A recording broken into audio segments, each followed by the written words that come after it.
Olá, sejam bem-vindos ao canal Pílulas de História para a segunda parte da aula sobre a Revolução Russa, né? Então, começando aqui, né, paramos aqui no início da Revolução. Então, vamos perceber, né, após a primeira parte da aula tratarmos dos antecedentes da Revolução, vamos perceber aqui que a Revolução Russa vai ter duas fases. A primeira fase, a Revolução Russa na fase de fevereiro e depois a de outubro, né? A fase de fevereiro é considerada uma revolução burguesa, né? É uma revolução que vai se aproveitar do processo de crise, né? Da inflação, do desemprego, das manifestações, das greves, do problema da Primeira Guerra Mundial, né?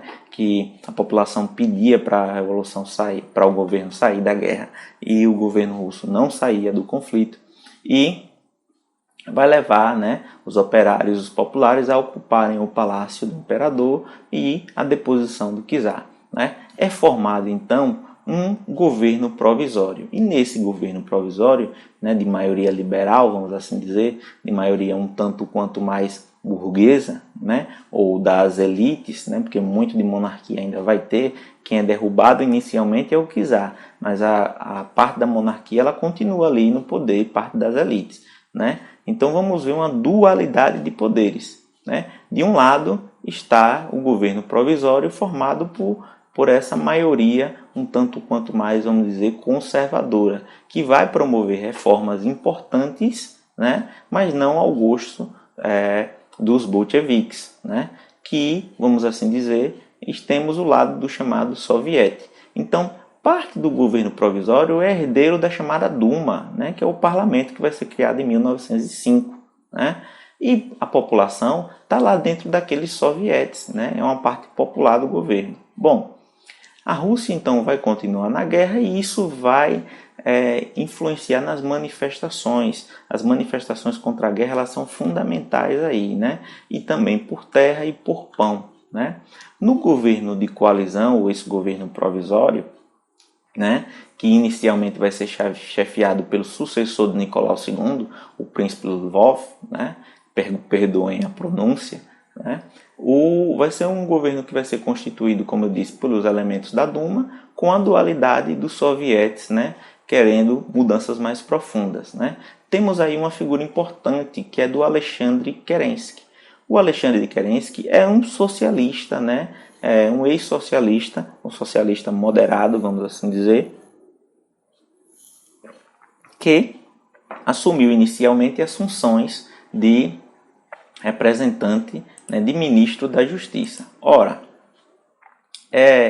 o Kerensky, né, ele vai ter um papel fundamental e vai conduzir a Rússia para um processo até de certo modo pacífico, né, no processo revolucionário. Vamos perceber que vai haver por parte principalmente do Kerensky, que era o ministro da Justiça, né, a anistia aos presos políticos. Então diversos presos políticos vão ter liberdade de voltar, e aqui eu destaco o Vladimir Lenin, né, tem o Trotsky também, né, pessoal que eram revolucionários mais radicais e tinham sido retirados da vida pública, né, pelo Império, pelo Nicolau II, né. Lembremos que era um império absolutista, então certas reações elas não eram permitidas, né? E não havia a ideia de uma transparência. O império ia lá e tirava a mesma força, né?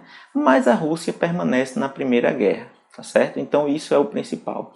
Há também como inovação, e esquecendo aqui, né, algumas liberdades individuais, como por exemplo redução de jornada de trabalho. Alguns falam de 10 horas, a liberdade de imprensa. Então a Rússia vai ter uma evolução, né? Mas quando o Lenin chega, diante daquela proposta, aquela divisão que eu disse a vocês lá dos mencheviques e bolcheviques, né?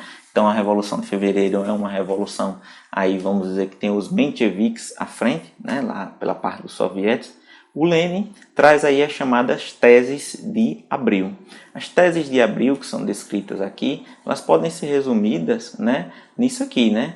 Sintetizando no todo poder aos sovietes, ou seja, nos conselhos populares, né, paz, né, referência à Primeira Guerra, terra, né, uma reforma agrária, e pão e comida. Né? Então, esses são duas frases que ficaram marcadas aí, né? Mas eu destrinchei aqui, né, algumas das propostas principais do documento conhecido como Teses de Abril. Porque o Lenin, quando chega, ele põe fogo, vamos assim dizer, né? É ele que vai querer intensificar o processo revolucionário e dizer, não, peraí, né? Nós não vamos esperar aqui uma transição e lutar, a gente vai simplesmente tomar o poder, né? Mesmo que o Kerensky tinha acabado de assumir a função de primeiro-ministro, saído aí o Lvov, né, que era alguém da monarquia, né, vai se pregar que tem que tomar o poder do Kerensky, que ele inclusive tem que ser morto. Não à toa, ele vai para o exílio. E por volta de outubro de 1917, a tese vencedora, né, que vai ser a tese de Lenin, a partir das chamadas teses de Abril, ela vai vencer o debate lá dentro do partido, né, e os bolcheviques, né, vão implementar, né, a revolução. Bom, de março a outubro, então, nós vamos ter aqui, né, as mobilizações intensas, né, em abril as chamadas teses de Abril. Lenin vai propor a tomada do poder por parte do partido bolchevique, né, pelo lado bolchevique do partido. E em 25 de outubro de 1917, né, o chamado Soviete de Petrogrado, Soviete da cidade de Petrogrado, né, toma o poder militarmente. Né? O que vamos ver é uma chamada fase então aí de conflito de guerra civil, né? Onde as forças revolucionárias assim, né, representadas aí pela Guarda Vermelha, comandada por Trotsky, né, e os sovietes, né, especialmente o de Petrogrado, que vai ter uma função fundamental, né, eles vão levar os bolcheviques ao controle da cidade. O Kerensky vai ser exilado, ele foge, né, e vai ser formado aí o Congresso dos Sovietes, que vai reunir e eleger um novo governante, que então vai ser, né, aí o Vladimir Lenin, né? Ele vai ser o novo chefe, né? O Trotsky tinha uma importância fundamental. Vejamos que até agora, né, estou falando de Trotsky, de Lenin e Trotsky, né? Posteriormente que vai surgir a figura de Stalin, que era presente, né, no processo revolucionário, mas era uma figura menor. Bom, na fase bolchevique da revolução, a gente vai ver algumas das medidas principais. E a principal delas aí vai ser a estatização, seja das propriedades rurais, das indústrias, das minas, né, do comércio exterior, do sistema financeiro. Essa é a principal medida do ponto de vista econômico. Né? Do ponto de vista político, nós vamos ter aqui a anulação dos títulos de nobreza, né? Vai ser declarada aqui uma igualdade e soberania dos povos da Rússia, né? Então, o povo soberano da Rússia, na política internacional, ele é soberano, ele não vai tentar submeter ou se alinhar a nenhum outro povo neste momento, né? Isso vai direto aí com as relações que havia com a Inglaterra, né? É uma separação entre igreja e Estado, né? Então a igreja ortodoxa inicialmente ela vai ser considerada separada, depois nós vamos ver que ela vai continuar sendo submetida, mas aí não mais ao poder do imperador, mas ao poder do Partido Comunista, né? Mas essa é no primeiro momento uma das medidas formais. E aqui a ideia de liberdade de expressão, de imprensa e de greve, né? Também medida inicial que depois vai ser suprimida. Bom, essas liberdades, essas medidas aqui iniciais, né? Vejamos como aqui nessa charge aqui temos o Lenin, né? Aqui meio que fazendo uma faxina justamente aqui, né? Ora, no banqueiro, no inglês, nos monarcas de outros países, na igreja, né, na burguesia. Então todos eles é como se o Lenin tivesse causando realmente uma revolução, rompendo com tudo isso. Bom, em março de 1918, já em 17, a Rússia anuncia e faz um acordo com a Alemanha, né, que é formalizado em 1918 através do Tratado de Brest-Litovsk, né, para que a Rússia saia oficialmente da Primeira Guerra Mundial, né? O processo de guerra civil vai continuar dentro da Rússia, então a Rússia vive conflitos internos, principalmente aí entre o Exército Vermelho e o Exército Branco, né?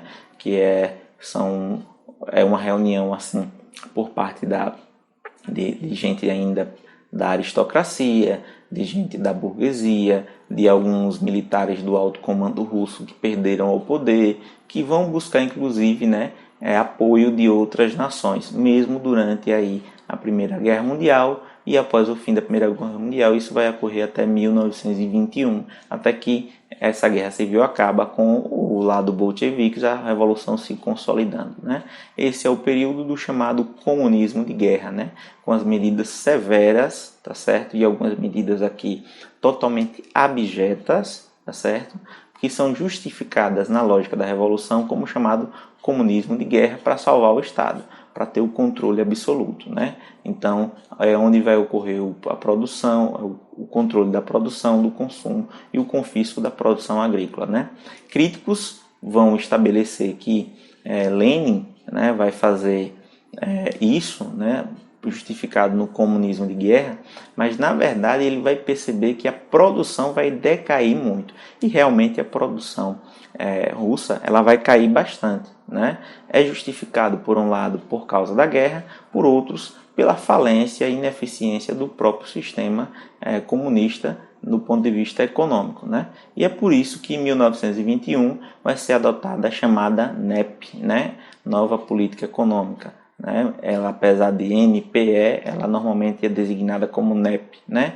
Que é um processo de reabertura, né, da economia, mas uma reabertura controlada, tá certo? Que é justificada por causa desse período de estagnação que para alguns é motivo da guerra, para outros é motivo aí da ineficiência do próprio sistema comunista do ponto de vista econômico, tá certo?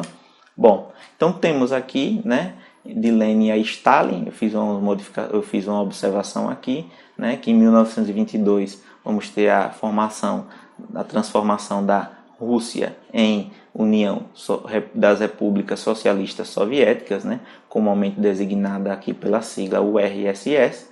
Em 1924 a morte de Lenin é outra transformação importante, né, e haver um período de disputa do poder entre Stalin, né, e Trotsky, né? Como eu disse a vocês, o Stalin começa a surgir aqui, em que o Stalin vai ser vencedor, tá certo? Em 1927, Stalin toma o poder com mão de ferro e faz uma terceira fase aí, que é uma fase que vai ficar marcada pela repressão política e por uma espécie de modernização econômica. Mais uma vez aqui, né? Por um lado vai ser chamado de modernização econômica, nós vamos utilizar aqui, a gente vai utilizar também a linguagem de que houve uma planificação econômica, né? Uma economia planificada, baseando-se aqui, focando o Estado dirigindo a economia a partir das chamadas indústrias de base, né? Onde nós vamos ver o controle produtivo, né, da economia, o controle sobre a agricultura, o controle sobre o campo, né, sobre a produção rural, e tudo isso nós vamos perceber aqui que está na chamada economia planificada, o que é basicamente, né, o Estado dirigir a atividade econômica de toda a sociedade. Então imagine como seria gerir através desses planos estatais, né, o que deveria ser produzido e o que não deveria ser produzido. No entanto, faço a ressalva aqui de que alguns autores, né, sempre falam que mesmo durante, né, alguns autores mais liberais, mais críticos, vão dizer que mesmo durante o período chamados planos quinquenais, né, da planificação econômica, sempre houve aqui e acolá uma espécie de economia informal russa, né, beirando o escambo ou um capitalismo informal, tá certo? Não era simplesmente totalmente planificada a economia totalmente estatal. Isso já faz parte de algumas vertentes novas da historiografia, né, que buscam revisitar, até porque, né, a União Soviética, o lado soviético, né, da Europa e ali da Ásia, onde vai ficar, elas vão ganhar um apelido de cortina de ferro. Ninguém sabia muito o que acontecia, né? Então se dizia que lá não havia nenhum tipo de atividade capitalista. Realmente não havia do jeito que havia no mundo livre, no mundo ocidental, né? Ali do lado de cá, né, do Ocidente, do lado capitalista no período da Guerra Fria. No entanto, né, como eu já disse, havia sim algum tipo de economia um tanto quanto menos controlada pelo Estado, né? Mas a planificação econômica é a marca. Então é só uma observação, né, no esquema estrutural aqui. Essas são as chamadas etapas da implantação do socialismo, comunismo na União Soviética. Bom, a Rússia então comunista, né, ela a partir aqui dessa disputa entre Trotsky e Stalin, onde o Stalin sai vencedor, a gente começa a perceber, né, que mesmo Stalin tomando o poder, né, ascendendo ao poder como dirigente, começa a haver aqui a perseguição. E aí, o primeiro a ser perseguido, né, é o Trotsky. Então, eu vou começar a trabalhar aqui com vocês a partir de algumas imagens que são imagens produzidas dentro da própria União Soviética aqui, né? Então, a retratação do Stalin como protetor dos povos, né? Isso vai ser reforçado após a Segunda Guerra Mundial, e o Trotsky como um inimigo do povo, né? E isso faz parte do chamado contexto da arte russa, do chamado realismo russo, né? Que é um estilo artístico oficial da União Soviética. Né? Entre a década de 30 e 60, ela vai ser na prática uma política de Estado. Né? É o uso da arte para a propaganda. Então, era como, né, a União Soviética se promovia internamente e externamente. Né? Como eu disse, a União Soviética era chamada também, né, existia a chamada cortina de ferro, justamente porque ninguém sabia muito bem o que estava acontecendo durante muito tempo, né?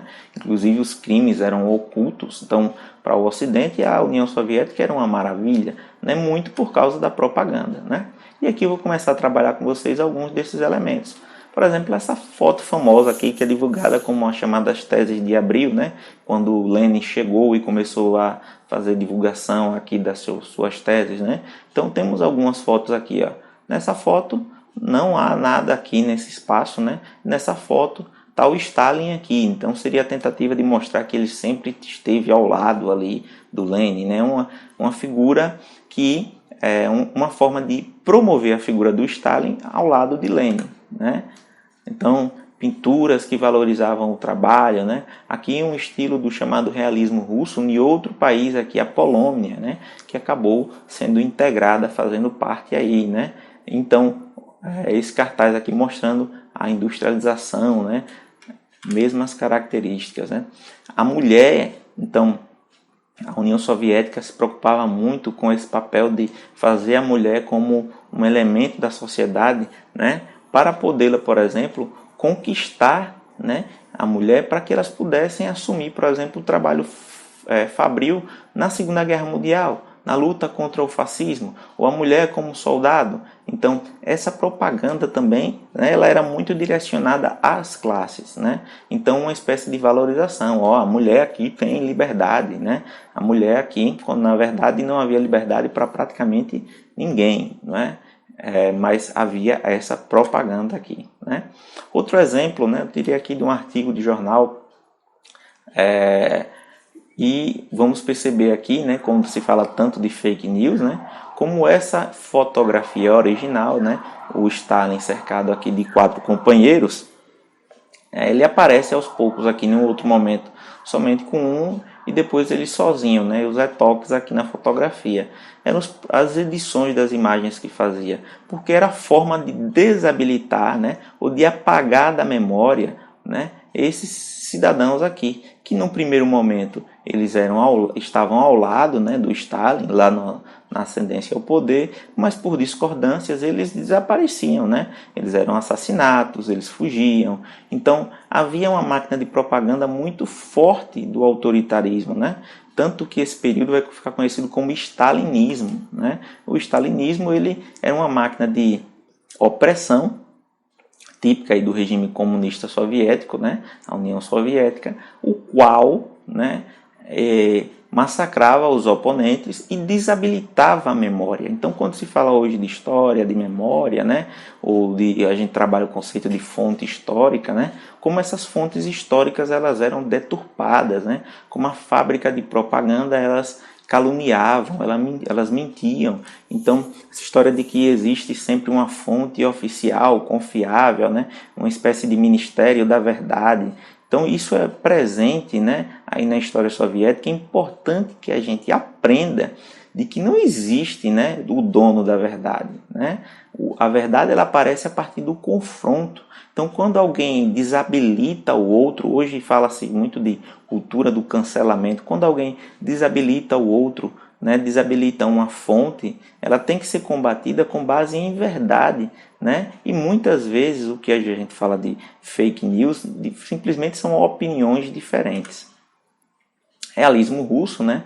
Deixei aqui mais algumas imagens. Então, né, aqui estão lendo a história do partido, né, de Lenin e Stalin. Então, Lenin era essa referência, vamos assim dizer, mitológica, né, para a União Soviética, e Stalin, então, o grande defensor e implementador. Estou deixando aqui também algumas palavrinhas, tá certo? Para compreendermos aqui um vocabulário, e terminamos assim mais uma aula do canal Pílulas de História, né? Nessa segunda parte, onde tratamos aí, né, da implementação da Revolução Russa. Eu recomendo que vocês, né, sigam aqui, né, leiam o livro didático, sigam as demais recomendações de leituras que vocês possam ter, né, de minha parte ou de outro professor, né? O assunto é interessantíssimo, façam as atividades e bons estudos, né? Fiquem aqui no canal para a nossa terceira parte da aula sobre Revolução Russa, que o vídeo deve aparecer aí no final desse. Um abraço, até a próxima aula.